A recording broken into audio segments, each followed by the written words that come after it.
16 साल की उम्र में लोग सोचते हैं डॉक्टर बनेंगे, इंजीनियर बनेंगे, बट ऐसी छोटी सी उम्र में मैंने सोचा कि इन सब में क्या रखा है, डॉन बनेंगे, गैंगस्टर बनेंगे, गोलियां चलाएंगे, लोगों को लूटेंगे। एक समय ऐसा आया कि मेरे फ्रेंड सर्कल जो था काफ़ी ख़राब हो गया और मैंने नशा करना शुरू कर दिया, गाली गलौज, और ज़िंदगी बहुत तबाह हो रही थी।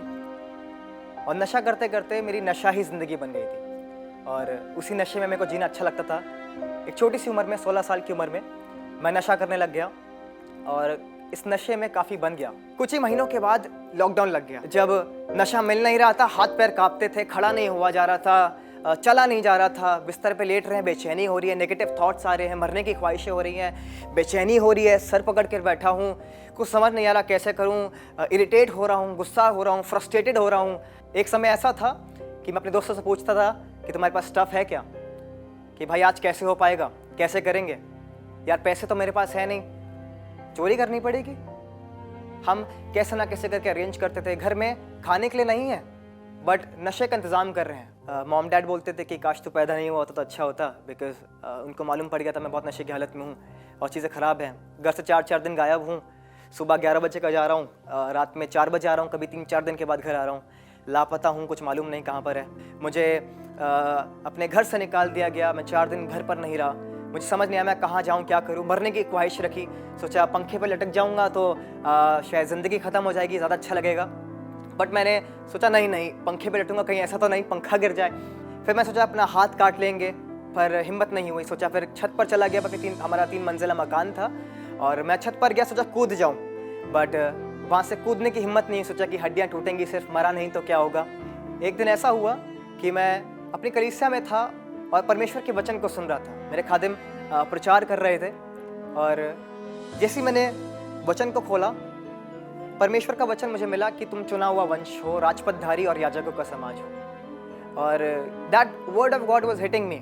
नशा या यूँ कह लो अंधकार मेरी ज़िंदगी में इतना था कि मुझे कुछ नज़र नहीं आ रहा था। वचन बताता है जगत ने अंधकार को ज्योति से अधिक प्रिय जाना क्योंकि उनके काम बुरे थे। बट मैं खुदा का धन्यवाद करता हूँ, जिस दिन जगत की ज्योति मेरे जीवन में आई, मेरी ज़िंदगी में आई, तो मैंने ज्योति को पाया, मैंने यीशु नासरी को पाया, यीशु मसीह को पाया। मैं खुदा का धन्यवाद करता हूँ, उस परमेश्वर ने मुझे उस अंधकार से निकालकर अपनी ज्योति में बुलाया ताकि मैं जगत की ज्योति बन सकूं और उस खुदावंद की महिमा गा सकूं। And I suddenly heard a voice of God. God spoke to me, आशीष गीत लिख। मुझे नहीं मालूम था मैं क्या करूंगा, किस तरह करूंगा। टूटा हुआ दिल था, बाइबल बताती है टूटा हुआ हृदय, टूटा हुआ मन परमेश्वर के लिए ग्रहण योग्य बलिदान है। और मैं बैठा, मैंने अपना गिटार उठाया और मैं गीत लिखने बैठा और गीत कहता, जब मैं था कमज़ोर और निर्बल प्रभु तूने ही दी मुझको सामर्थ्य यीशु, पाप में डूब रहा था मैं तो यूं, तूने निकाला मुझको इन सब से दूर। That was the time when I decided that I will serve the Lord। वचन बताता है भजन संहिता उसका 116वां अध्याय और उसकी 3री आयत से पढ़ना चाहूँगा। लिखा हुआ है, मृत्यु की रस्सियाँ मेरे चारों ओर थी, मैं अधोलोक की सकेती में पड़ा था, मुझे संकट और शोक भोगना पड़ा। तब मैंने यहोवा से प्रार्थना की, हे यहोवा विनती सुनकर मेरे प्राण को बचा ले। लिखा हुआ, यहोवा अनुग्रहकारी और धर्मी है, हमारा परमेश्वर दया करने वाला है, वो भोलों की रक्षा करता है।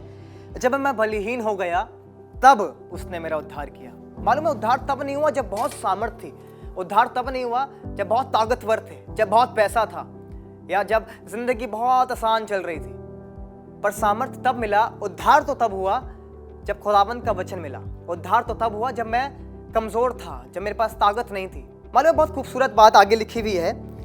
8वीं आयत बताती है, तूने मेरे प्राण को मृत्यु से, मेरे आंखों को आंसू बहाने से, और आगे बताता है मेरे पाँव को ठोकर खाने से बचाया।